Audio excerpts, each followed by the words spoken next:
1 മുതൽ 6 വരെ പ്രതികൾ കുറ്റക്കാരെന്ന് കോടതി കണ്ടെത്തുന്നു. എന്നാൽ ദിലീപിനെ വെറുതെ വിടുന്നു. ദിലീപ് ഗൂഢാലോചന നടത്തിയിട്ടുണ്ട് എന്നത് തെളിയിക്കാൻ പ്രോസിക്യൂഷൻ ആയിട്ടില്ല എന്നതാണിപ്പോൾ കോടതിയുടെ കണ്ടെത്തൽ. എസ് വിജയകുമാർ ന്യൂസ് ഡെസ്കിൽ നിന്ന് കൂടുതൽ വിശദാംശങ്ങളുമായി. വിജയകുമാർ, നമുക്കിപ്പോൾ കോടതിയുടെ ഉത്തരവ് എന്ത് എന്നതിന്റെ വിശദാംശങ്ങൾ ലഭിച്ചിട്ടില്ല എന്നാണ് ഞാൻ മനസ്സിലാക്കുന്നത്. ഇതിൽ 8ാം പ്രതി നടത്തിയ ഗൂഢാലോചന എന്ത് എന്നതിലേക്ക് എത്തിച്ചേരാൻ, അതിന് ഉതകുന്ന തരത്തിലേക്ക് തെളിവുകൾ സമർപ്പിക്കാൻ പ്രോസിക്യൂഷന് കഴിഞ്ഞിട്ടില്ല എന്നതാണല്ലോ കോടതി പറഞ്ഞിട്ടുള്ളത്. ഒപ്പം മറ്റു പ്രതികളെ കൂടി, 2 പ്രതികൾ കൂടി ഉള്ളവരെയും വെറുതെ വിടുന്നു എന്നുള്ളതിലേക്ക്. അപ്പോൾ എന്താണ് കോടതി പറഞ്ഞു വച്ചിരിക്കുന്നത്? ഇത് 1 മുതൽ 6 വരെ പ്രതികൾ ചേർന്ന് നടത്തിയ ഗൂഢാലോചന, അവർ നടപ്പാക്കിയ കുറ്റകൃത്യം. അനുജ, ഇതിൽ അന്തിമ വിധിയുടെ, അതായത് കോടതി വിധി പ്രസ്താവനയുടെ പൂർണ്ണരൂപം പുറത്തു വന്നിട്ടില്ല. നമുക്ക് അഭിഭാഷകരിൽ നിന്ന് അല്പസമയം മുമ്പ് മനസ്സിലാക്കാൻ കഴിഞ്ഞ ഒരു പ്രധാനപ്പെട്ട കാര്യം ഇതാണ്: 1 മുതൽ 6 വരെയുള്ള പ്രതികൾ 8ാം പ്രതി ദിലീപുമായി കൂട്ടുചേർന്ന് ഒരു ഗൂഢാലോചന നടത്തിയെന്ന് സംശയാതീതമായി തെളിയിക്കാൻ പ്രോസിക്യൂഷന് കഴിഞ്ഞിട്ടില്ല എന്നാണ്. 1 മുതൽ 6 വരെ പ്രതികളുടെ ഗൂഢാലോചനയും അവരുടെ ക്രൈമും സംബന്ധിച്ചുള്ള തെളിവുകൾ അന്വേഷണ സംഘം കോടതിയിൽ ഹാജരാക്കിയത് നിയമപരമായി നിലനിൽക്കുന്നതാണ്. പക്ഷേ ആ പ്രതികൾക്ക് നടൻ ദിലീപുമായി ബന്ധമുണ്ടായിരുന്നുവെന്നും ദിലീപ് കൂടി ചേർന്നിട്ടാണ് ഈ ഗൂഢാലോചന നടത്തിയത്, അത് ദിലീപിന്റെ നിർദ്ദേശപ്രകാരമാണ് അവർ പ്രവർത്തിച്ചത്, അവർ ആക്ട് ചെയ്തത് എന്ന് തെളിയിക്കാൻ പ്രോസിക്യൂഷന് കഴിഞ്ഞിട്ടില്ല എന്നാണ് പറയുന്നത്. അതായത് നടൻ ദിലീപിന് ഈ പ്രതികളുമായി നേരത്തെ മുതൽ ബന്ധമുണ്ടെന്നും ആ ബന്ധം ഉപയോഗിച്ച് നടിയെ ആക്രമിക്കാൻ വേണ്ടി ഒരു കൊട്ടേഷൻ കൊടുത്ത് നടത്തിയ ഗൂഢാലോചനയാണ് എന്ന് സംശയാതീതമായി തെളിയിക്കാൻ പ്രോസിക്യൂഷന് കഴിഞ്ഞിട്ടില്ല. അതുകൊണ്ട് ഗൂഢാലോചന കുറ്റത്തിൽ നിന്ന് നടൻ ദിലീപിനെ ഒഴിവാക്കുകയാണ്.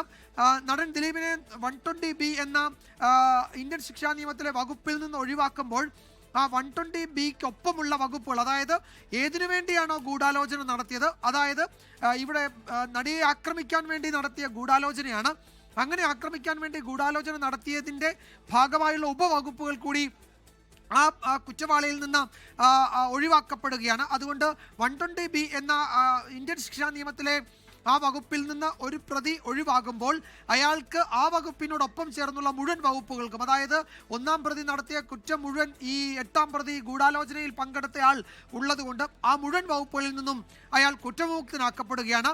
ചുരുക്കത്തിൽ എല്ലാ വകുപ്പിൽ നിന്നും ദിലീപ് കുറ്റവിമുക്തനാക്കപ്പെടുകയും സ്വതന്ത്രനായി ഇപ്പോഴിതാ നമ്മൾ ദൃശ്യങ്ങളിൽ കാണുന്ന പോലെ ആലുവയിലെ വീട്ടിലെത്തുകയും ചെയ്തിരിക്കുകയാണ്.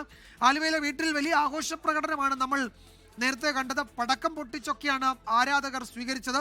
ഇപ്പോൾ കുടുംബാംഗങ്ങളോടൊപ്പം ദിലീപ് സമയം ചെലവഴിക്കുകയാണ് വീട്ടിൽ.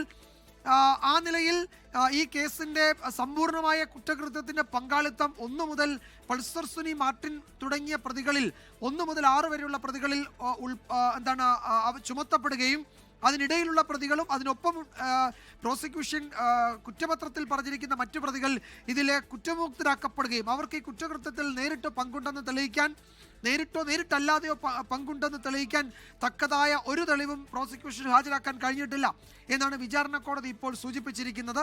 ഈ 1 മുതൽ 6 വരെയുള്ള പ്രതികൾക്ക് അവർക്ക് ഈ ശിക്ഷ അനുസരിച്ച്, ഈ വകുപ്പ് അനുസരിച്ച് പരമാവധി ശിക്ഷ ജീവപര്യന്തം വരെ കിട്ടുന്നതിന് അല്ലെങ്കിൽ നൽകുന്നതിന് തടസ്സമുണ്ടാകില്ല. അപ്പോൾ ആ ശിക്ഷ എന്താണ് എന്നത് 12ാം തീയതിയാണ്. 12ാം തീയതി ശിക്ഷയിന്മേലുള്ള വാദമാണ് കോടതിയിൽ നടക്കാൻ പോകുന്നത്. ആ ശിക്ഷയിന്മേലുള്ള വാദം കഴിഞ്ഞിട്ടാണ് എന്ത് ശിക്ഷ അവർക്ക് നൽകണം എന്ന് കോടതി തീരുമാനിക്കാൻ പോകുന്നത്. ഒരു പ്രധാനപ്പെട്ട കാര്യം കൂടി ഉള്ളത്, നിയമമന്ത്രി പി രാജീവ് ഇപ്പോൾ പറഞ്ഞത് ഈ വിധിക്ക് പിന്നാലെ മുഖ്യമന്ത്രിയുമായി അദ്ദേഹം ആശയവിനിമയം നടത്തിയിട്ടുണ്ട്. വിധി പഠിച്ച് മേൽക്കോടതിയിൽ അപ്പീൽ നൽകുന്നതിൻ്റെ കാര്യത്തിൽ തീരുമാനമെടുക്കുക എന്നാണ് മുഖ്യമന്ത്രി ഇപ്പോൾ നിയമമന്ത്രിയോട് പറഞ്ഞിരിക്കുന്നത്. അതായത് ഇതിൽ ഹൈക്കോടതിയിലേക്ക് അപ്പീൽ നൽകുന്നതിൻ്റെ നടപടിക്രമങ്ങളിലേക്ക് പ്രോസിക്യൂഷൻ കടക്കുകയാണ്. ഈ കേസിൻ്റെ വിധി പറയുന്നതിന് മണിക്കൂറുകൾക്ക് മുമ്പാണ് അഡ്വക്കേറ്റ് അജകുമാർ, സ്പെഷ്യൽ പ്രോസിക്യൂട്ടർ, മാധ്യമങ്ങളോട് പറഞ്ഞത് 100% മുഴുവൻ പ്രതികളും ശിക്ഷിക്കപ്പെടും എന്നുള്ളതാണ്. അതിൽ സംശയത്തിൻ്റെ ഒരു ലാഞ്ചന പോലും ഇല്ലാതെയാണ് അഡ്വക്കേറ്റ് അജകുമാർ, പ്രോസിക്യൂട്ടർ, മറുപടി പറഞ്ഞത്. പക്ഷേ അത്തരം ഒരു പക്ഷേ വലിയ ആത്മവിശ്വാസം പ്രോസിക്യൂഷൻ അക്കാര്യത്തിൽ ഉണ്ടായിരുന്നു. എന്നാൽ അത് ആ ആത്മവിശ്വാസം വിധിന്യായത്തിൽ പ്രകടമല്ല എന്ന് വേണം നമുക്ക് പറയാൻ. അതുകൊണ്ട് മേൽക്കോടതിയിൽ പോകുക, അപ്പീൽ പോകുക എന്ന നിലയിലേക്ക് തീരുമാനം വരുന്നുണ്ട്. അതിൻ്റെ നിയമോപദേശം ലഭിക്കേണ്ടതുണ്ട്. ഒരുപക്ഷെ അഡ്വക്കേറ്റ് ജനറലും ഡയറക്ടർ ജനറൽ ഓഫ് പ്രോസിക്യൂഷനും ഇതിലെ പ്രോസിക്യൂട്ടറും ഒക്കെ ആലോചിച്ചാണ് തീരുമാനമെടുക്കേണ്ടത്. പക്ഷേ എന്തായാലും ഒരു കാര്യം ഉറപ്പാണ്, ഇത് മേൽക്കോടതിയിലേക്ക് പോവുകയാണ്. ഇതിൻ്റെ നിയമ പോരാട്ടം ഇവിടെ അവസാനിക്കുന്നില്ല. അതിജീവിതയെ പിന്തുണയ്ക്കുന്ന അവരോടൊപ്പമുള്ളവരും ഒക്കെ പറയുന്നത് ഇതിൽ മേൽക്കോടതിയെ പോകണമെന്ന് തന്നെയാണ്. നിയമമന്ത്രി പി രാജീവ് മുഖ്യമന്ത്രിയുമായി സംസാരിച്ചപ്പോൾ മുഖ്യമന്ത്രിയും അതിൽ എടുത്തിരിക്കുന്ന പ്രാഥമിക തീരുമാനം ഇതിൽ അപ്പീൽ നൽകുക എന്നത് തന്നെയാണ്. അതൊരു രാഷ്ട്രീയ തീരുമാനം എന്നതിനപ്പുറത്തേക്ക് നിയമപരമായി എടുക്കേണ്ട തീരുമാനം കൂടിയാണ്. അതുകൊണ്ട് ആ ജഡ്ജ്മെന്റിന്റെ പൂർണ്ണരൂപം കിട്ടിയിട്ടായിരിക്കും ആ കാര്യത്തിൽ ഒരു അന്തിമ തീരുമാനം എടുക്കുക. അതുവരെ ഇതിൽ ഈ തരത്തിൽ നിയമപരമായ വിലയിരുത്തലുകളും വ്യാഖ്യാനങ്ങളും ഒക്കെ ഉണ്ടാകും. AGO ഡയറക്ടർ ജനറൽ ഓഫ് പ്രോസിക്യൂഷനും ഒക്കെ ആയിരിക്കും അക്കാര്യത്തിൽ തീരുമാനമെടുക്കുക. ഇതിൽ ഏറ്റവും പ്രധാനപ്പെട്ടത് അത് തന്നെയാണ്. 1 മുതൽ 6 വരെയുള്ള പ്രതികൾ ദിലീപിനൊപ്പം ചേർന്ന് ഗൂഢാലോചന നടത്തിയെന്ന് സംശയാതീതമായി തെളിയിക്കാൻ കഴിഞ്ഞിട്ടില്ല. ദിലീപിനെ കൂടി ഉൾപ്പെടുത്തി ഇതിലെ ഗൂഢാലോചന കുറ്റം ചുമത്തിയ പ്രോസിക്യൂഷന്റെ നടപടിയാണ് ഭാഗികമായി അല്ലെങ്കിൽ ആ നിലയിൽ ഇവിടെ നിയമപരമായി റദ്ദാക്കപ്പെടുന്നത്. അതിനെ പുനഃസ്ഥാപിക്കണമെങ്കിൽ മറ്റൊരു കോടതിക്ക് മാത്രമേ കഴിയൂ. അപ്പോൾ അതൊരു ജുഡീഷ്യൽ ഒരു റിവ്യൂ ഈ ജഡ്ജ്മെന്റിൽ വിചാരണ കോടതി ഉത്തരവിന്മേൽ ഒരു ജുഡീഷ്യൽ റിവ്യൂവിന് മേൽക്കോടതിയെ സമീപിക്കുക എന്നത് തന്നെയായിരിക്കും പ്രോസിക്യൂഷൻ എടുക്കാൻ പോകുന്ന തീരുമാനം. ആ തീരുമാനത്തിലേക്ക് പ്രോസിക്യൂഷൻ എത്തുകയും ചെയ്യും. അതിൽ തർക്കമൊന്നുമില്ല, മേൽക്കോടതിയെ പോകും എന്നുള്ളതിൽ. ഇപ്പോൾ പ്രതിഭാഗം പറയുന്നുണ്ട്, പൾസർ സുനി മാർട്ടിൻ തുടങ്ങിയ പ്രതികളെ ശിക്ഷിച്ചതിനെതിരെ അവര് മേൽക്കോടതിയെ സമീപിക്കാൻ പോകുന്നു എന്ന് പറയുന്നു. പക്ഷേ ഇപ്പോൾ ഈ നടിയുടെ ഭാഗത്തു നിന്ന് അവരുടെ അടുത്ത തീരുമാനം എന്ത് എന്നതിന്റെ എന്തെങ്കിലും കാര്യങ്ങൾ അവർ പ്രതികരിക്കുന്നുണ്ടോ? അഭിഭാഷകരുടെ പ്രതികരണം എത്തുന്നുണ്ടോ? അനുജ, ഇതിൽ പ്രോസിക്യൂട്ടർ ഇതിൽ സ്റ്റേറ്റ് എന്ന് പറയുന്നത് അതിജീവിതയാണ്. അതിജീവിതയ്ക്ക് വേണ്ടിയാണ് പ്രോസിക്യൂഷൻ, അതിജീവിതയ്ക്ക് വേണ്ടിയാണ് സ്റ്റേറ്റ് കോടതിയിൽ ആർഗ്യൂ ചെയ്യുന്നത്. അതുകൊണ്ട് പ്രോസിക്യൂഷന്റെ തീരുമാനം അത് യഥാർത്ഥത്തിൽ അതിജീവിതയ്ക്ക് വേണ്ടിയാണ് മേൽക്കോടതിയെ പോകുന്നത്. സ്വന്തം നിലയ്ക്ക് അതിജീവിതയ്ക്ക് ഇതിൽ ഇനിയിപ്പോൾ എന്തെങ്കിലും ഒന്ന് ചെയ്യേണ്ട സാഹചര്യമില്ല. അവർ ഏതെങ്കിലും തരത്തിലൊരു പ്രതികരണം നടത്തുക മാത്രമേ ചെയ്യൂ. അഡ്വക്കേറ്റ് TB മിനി ഇതിലൊരു ലീഗൽ എയ്ഡ്, ഒരു നിയമസഹായമാണ് അതിജീവിതയ്ക്ക് ഈ കാലങ്ങളിൽ നൽകിക്കൊണ്ടിരുന്നത്. ആ ലീഗൽ എയ്ഡ് എന്ന് പറയുന്നത് ഫലത്തിൽ പ്രോസിക്യൂഷന് സഹായകമായ വിവരങ്ങൾ അതിജീവിത അവരുടെ അഭിഭാഷക വഴി പ്രോസിക്യൂഷന് കൈമാറുകയാണ് ചെയ്തുകൊണ്ടിരുന്നത്. അത് ഇനിയും തുടരുകയും ചെയ്യും. ഇതിൽ സ്റ്റേറ്റ് എന്ന് വെച്ചാൽ സ്റ്റേറ്റ് ആണ് ഇതിൽ പ്രോസിക്യൂഷൻ. അപ്പീൽ പോകേണ്ടത് സ്റ്റേറ്റ് തന്നെയാണ്.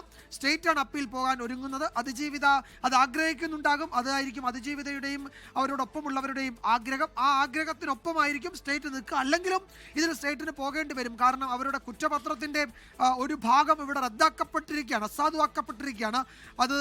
അത് പുനഃസ്ഥാപിക്കണമെങ്കിൽ ഇനി അതിജീവിതയ്ക്ക് വേണ്ടി പ്രോസിക്യൂഷന് മേൽക്കോടതിയെ സമീപിക്കുക എന്നത് മാത്രമാണ് കരണീയം. അത് അങ്ങനെ തന്നെ ചെയ്യുകയും വേണം. കാരണം ഇത് പൾസർ സുനിയും മാർട്ടിനും ഈ നടിയോടുള്ള എന്തെങ്കിലും ശത്രുതയുടെ ഭാഗമായി ഒരു കുറ്റകൃത്യം ചെയ്തുവെന്ന് പ്രോസിക്യൂഷൻ കരുതുന്നില്ല.